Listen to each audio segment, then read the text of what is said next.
Two দিতে হবে, মানে টু দিতে আমি বাধ্য, তাহলে বৃত্তি সমান হয়েছে। এখন দেখেন এখানে যেহেতু কত আছে 32, তার মানে আসসালামু আলাইকুম, ওয়েলকাম টু মাই চ্যানেল। আমি আরিফুল হোসেন আনোয়ার। আজকে আমি সূচক রিলেটেড আরো দুইটা গুরুত্বপূর্ণ ম্যাথ সলভ করে দিব, যেগুলো বিগত সালে চাকরি পরীক্ষায় আসছিল, এবং এই ম্যাথগুলো কিন্তু অনেকের কাছে খুবই ক্রিটিক্যাল মনে হয় এবং কিভাবে সলভ করতে হয় সেগুলো কিন্তু অনেকটাই কঠিন মনে হয়। সো তারই প্রসেসটাই আমি আপনাদেরকে দেখাবো, এই ম্যাথগুলো আসলে কিভাবে সলভ করতে হয়। So let's start. আমার কাছে যে ম্যাথটা ছিল, ফার্স্ট অফ অল প্রথম যে ম্যাথটা আছে সেটা হচ্ছে 2n। এখানে বলা আছে 2 to the power n is equal to 2 to the power n is equal to 2 to the power n is equal to কোথায় ম্যাথটা, এই যে 32, মানে হচ্ছে 32। মানে প্রশ্ন হচ্ছে 2 to the power n is equal to 32 হলে আমাকে চাইছে যে n square is equal to what, মানে n স্কয়ার কত। ওকে, সো লেটস স্টার্ট। এটা কিভাবে সলভ করব? সো অনেকেই এটা নিয়ে একটু কনফিউজড হয়ে যাবেন, আসলে এটা কিভাবে সলভ করতে হয়। সো আপনারা একটা বিষয় তো জানেন, সেটা হচ্ছে সূচকের সমীকরণ রিলেটেড প্রশ্নগুলো আপনি যদি সলভ করতে চান, তাহলে আপনার মাথায় রাখতে হবে হয় আপনার বৃত্তিকে সমান করতে হবে, না হলে হচ্ছে পাওয়ার এবং পাওয়ারের সমান করতে হবে। সো আমার এর আগের ক্লাসটা যারা না দেখে আসছেন, তাহলে আমার এর আগের ক্লাসটা দেখে আসবেন। ওই ক্লাসটার মধ্যে আরো দুইটা গুরুত্বপূর্ণ ম্যাথ আমি সলভ করে দিছি, step by step each and every single word ব্যাখ্যা করে দিছি। সো এই ম্যাথটার ক্ষেত্রে বলছে 2 to the power n is equal to 32, মানে 32 হলে n স্কয়ার কত। এখন ফার্স্ট অফ অল আমার একটা মাথায় চিন্তা আসতে হবে, সেটা হচ্ছে আমার কোনোভাবে এই ম্যাথটার পাওয়ারে সমান করতে হবে অথবা বৃত্তি সমান করতে হবে। সো আপনাদের কোন কোয়েশ্চেন থাকে যে আমরা কখন পাওয়ারে সমান করব, কখন বৃত্তি সমান করব। সো এই ম্যাথটা নিয়ে তাকাই দেখেন, চলক যেন আছে, চলক কখনোই আমরা ম্যাচিং করতে পারবো না, কারণ এক্স ওয়াই জেড, এক পাশে এক্স আছে অন্য পাশে এক্স আমরা আনতে পারবো না। সো আপনারা দেখবেন অলওয়েজ যে ডিজিটটা থাকবে সেই ডিজিটটাকে আপনারা ইউটিলাইজ করার চেষ্টা করবেন। ডিজিট বা সংখ্যাটা যদি উপরে পাওয়ার হিসেবে থাকে, তাহলে আপনারা পাওয়ার মিলানোর চেষ্টা করবেন। ডিজিট বা অঙ্ক সংখ্যাটা যেটা থাকবে সেটা যদি বৃত্তি আকারে থাকে, তাহলে বৃত্তি মিলানোর চেষ্টা করবেন। এই কথাটা একটু মাথায় রাখবেন। ওকে, সো ফার্স্ট অফ অল এখানে দেখেন ডিজিটটা দেওয়া আছে 2, মানে বৃত্তির মধ্যে, এখানে আছে 32। তো আমি চেষ্টা করব বৃত্তির মধ্যে বৃত্তি আমাদের সমান করা যায় কিনা। সো আমি যদি এটাকে একটু করার চেষ্টা করি, তাহলে দেখেন 2 এর উপর কি আছে, n আছে, ইজ ইকুয়াল টু 32, মানে 32। এখন এখানে বৃত্তি 2, তাহলে ডেফিনেটলি বৃত্তি সমান আনলে এখানে আমি তো 2 দিতে হবে, মানে 2 দিতে আমি বাধ্য, তাহলে বৃত্তি সমান হয়েছে। এখন দেখেন এখানে যেহেতু কত আছে 32, তার মানে 2 এর উপরে পাওয়ার কত দিলে 32 হবে। তার মানে 2 এর উপরে পাওয়ার যদি আমি 5 দিই, তাহলে 32 হয় কিনা দেখেন। 2 এর উপরে পাওয়ার 5 মানে কি, 2 এর উপরে 5 মানে হচ্ছে 2 হচ্ছে 5 বার গুণ, তার মানে 2 গুণন 2 গুণন 2 গুণন 2, 1 2 3 4 2, তাহলে 2 দোকানে 4, 4 দোকানে 8, 8 দোকানে 16, 16 দোকানে কত 32, মানে হচ্ছে 32। ওকে, সো 2 এর উপরে পাওয়ার 5 দিলে আমার 32 হচ্ছে, তার মানে 32 লেখা যে কথা, 2 টু দি পাওয়ার 5 লেখা একই কথা। এই লাইনটা বুঝছেন কিনা? ওকে, সো এটা বোঝার পর এখন দেখেন যেহেতু আমাদের কি হয়ে গেছে, আমাদের বৃত্তি হয়ে গেছে, সমান হয়ে গেছে, বৃত্তি সমান হয়ে গেছে, তাহলে আমরা পাওয়ারগুলো খালি রেখে দেবো, বৃত্তিটা চলে যাবে। তার মানে n ইজ ইকুয়াল টু কত, 5, n is equal to 5। So এটার কিন্তু আমি সমাধান পেয়ে গেছি। এখন অনেক স্টুডেন্টরা কি করবে, এটা এখানে রেখে দেওয়ার চেষ্টা করবে। সো এখানে যদি এখানে রেখে দেয় তাহলে হবে না, কিন্তু আমাকে প্রশ্নের মধ্যে চাইছে n square is equal to what, মানে n স্কয়ার কত।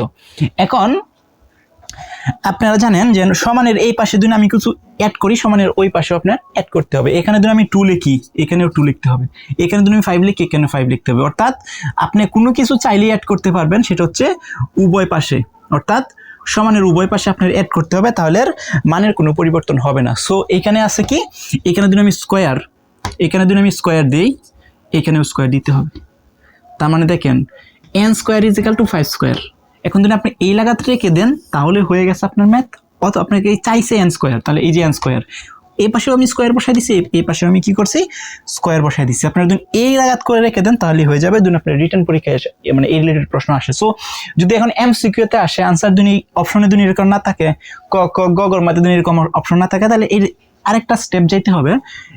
n স্কয়ার তো থাকবেই, 5 এর উপরে স্কয়ার মানে কত, 25, এটা হচ্ছে আমাদের 25। সো একটু চিন্তা ভাবনা করে এই ম্যাথগুলো কিন্তু এভাবে ইজিলি সলভ করে ফেলা যায়। ওকে, সো এটা হচ্ছে আমাদের প্রথম টাইপের একটা ম্যাথ। সো আমি আরেকটা ম্যাথ আপনাদেরকে সলভ করে দিব, সেটাও খুবই ম্যাথ ইম্পর্ট্যান্ট, কোনো না কোনো চাকরি পরীক্ষা আসছিল। সো মনে রাখবেন আমি যে ম্যাথগুলো সলভ করতেছি সেগুলো খুবই খুবই ক্রিটিক্যাল বলা যাবে না, খুবই ইজি, বাট এগুলো হচ্ছে কোনো না কোনো চাকরি পরীক্ষায় বিগত সালে আসছিল, সেগুলো আমি সলভ করে দিচ্ছি এবং যেগুলো খুবই ইম্পর্ট্যান্ট আসার মতো সেগুলো করছি। ওকে, সো এগুলো আমার এগুলো প্র্যাকটিস করার পর আপনার হচ্ছে বাসায় একটা প্রশ্ন ব্যাংক নিয়ে এই রিলেটেড প্রশ্নগুলো কি করবেন, একটু সলভ করার চেষ্টা করবেন। সো ফার্স্ট সেকেন্ড যে ম্যাথটা আছে সেটা হচ্ছে রাকাব সুপারভাইজার পরীক্ষা আসছিল। এখানে বলা আছে হচ্ছে 16 গুণন 4 to the power a is equal to 16 গুণন 4 to the power a is equal to 1 হলে a is equal to what, a is equal to what, অর্থাৎ এই এর মানটা চাচ্ছে। সো খুবই একটু ট্রিকি টাইপের কোয়েশ্চেন, এটা হচ্ছে একটু ট্রিকি টাইপের কোয়েশ্চেন, এইগুলো একটু চিন্তা ভাবনা করে তারপর এইগুলো সলভ করতে হয়। সো দেখেন এটা আমি কেমনে সলভ করি। এখন আমি একটা কথা অলওয়েজ বলি, সেটা হচ্ছে আপনারা বৃত্তি সমান করবেন অথবা পাওয়ার সমান করবেন। আমি কখন বুঝবো বৃত্তি সমান করব, কখন বুঝবো পাওয়ার সমান করব, যেখানে ডিজিট থাকবো সেটাই আমরা সমান করার চেষ্টা করব। বলেন পাওয়ারের উপরে ডিজিট থাকে, মানে অঙ্ক থাকে, তাহলে পাওয়ারগুলো সমান করার চেষ্টা করব। বৃত্তির মধ্যে যদি ডিজিট থাকে তাহলে বৃত্তিগুলা সমান করার চেষ্টা করব। ঠিক আছে, তাহলে এইখানে দেখেন 16। এখন ফার্স্ট অফ অল আমি একটা চিন্তা করি, এই 16টাকে আমি একটু ভেঙে ফেলতে পারি, লাইক এরকম। আপনারা জানেন মাঝখানে সমান থাকলে প্রথমে বাদ দেওয়া শুরু করতে হয়। ঠিক আছে, এখন এইখানে দেওয়া আছে 16, তাইলে 4 এর উপরে আমি যদি স্কোয়ার দিই, তার মানে 4 এর উপরে স্কোয়ার মানে 4 গুণন 4, তার মানে 4 4 কত 16 হবে। তার মানে 4 এর উপরে স্কোয়ার গুণন 4 এর উপরে, তো এখানে a আছে ইজ ইকুয়াল টু কত 1। ওকে, সো এখন দেখেন এখানে বৃত্তি 4 মানে বৃত্তি সমান, দুইটা বৃত্তি পাইছি, তার মানে আমরা একটা নিতে পারি। যদি মাঝখানে রিলেশন গুণ থাকে তাহলে পাওয়ারগুলো কি হয়, যোগ হয়, সেটা তো আপনারা জানেন। তার মানে 2 যোগ কি হবে a ইজ ইকুয়াল টু কত 1। ওকে, সো এই লাগাত কিন্তু অনেকে করে আসতে পারবে ম্যাথটা, কিন্তু এইখানে আসায় প্রবলেমটা বেজে যাবে অনেকেই একটু বুঝতে প্রবলেম হয়, অনেকে আবার পারে এগুলো ম্যাথ একদম দেখলেই পারে। যারা একটু ম্যাথটা কম বুঝেন তারা কিন্তু এই লাইনে আসা কিন্তু আটকে যাবেন, আসলে এইগুলো কেমনে সলভ করতে হয়। সো এটা সলভ করার ক্ষেত্রে দেখেন এইখানে বৃত্তি কত আছে 4, এখানে বৃত্তি আছে কত 1।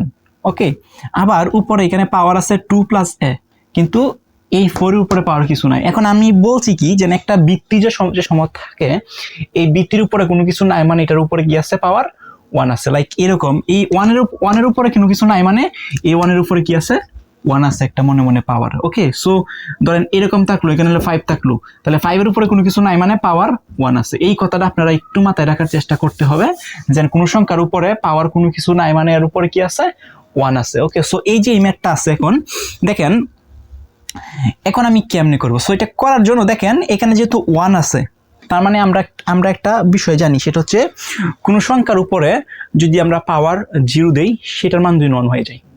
সেটা আমার সূচকের প্রথম 1-2টা ক্লাসের মধ্যে আমি বেসিক ক্লিয়ার করছি।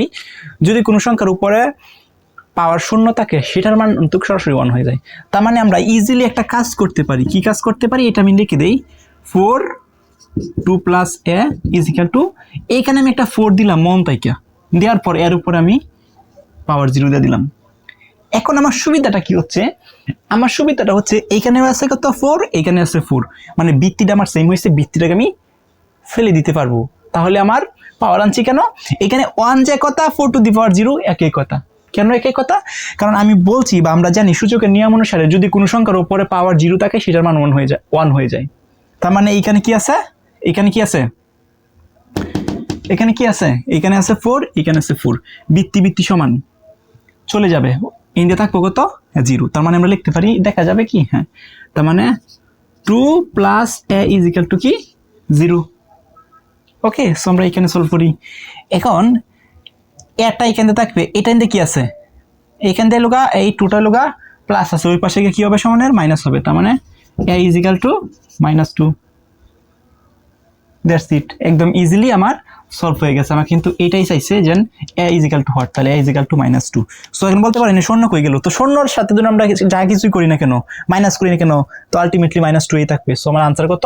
-2। সো এই ধরনের ম্যাথগুলো একটু চোখ কান খুলে রেখে যদি আপনি একটু সলভ করতে পারেন, তাহলে আপনারা ইজিলি এগুলোকে সলভ করে ফেলতে পারবেন। সো এই যে দেখেন যে প্রসিডিউরে আমি আগাইছি, এই প্রসিডিউরে বিশেষ করে এই ম্যাথটা কিন্তু একটু ক্রিটিক্যাল টাইপের, একটু আপনারা বারবার প্র্যাকটিস করবেন এবং এই রিলেটেড যে ম্যাথগুলো আছে বিগত সালে আসছে সেগুলো একটু হাতে কলমে লাগিয়ে লিখে চেষ্টা করবেন যাতে এই ধরনের প্রবলেম আর আপনার ফেস না করতে হয়, যাতে এই ম্যাথগুলো দেখে আপনি সলভ করতে ফেলতে পারেন। সো সবাই ভালো থাকবেন, সুস্থ থাকবেন, and stay connected with me. আল্লাহ হাফেজ।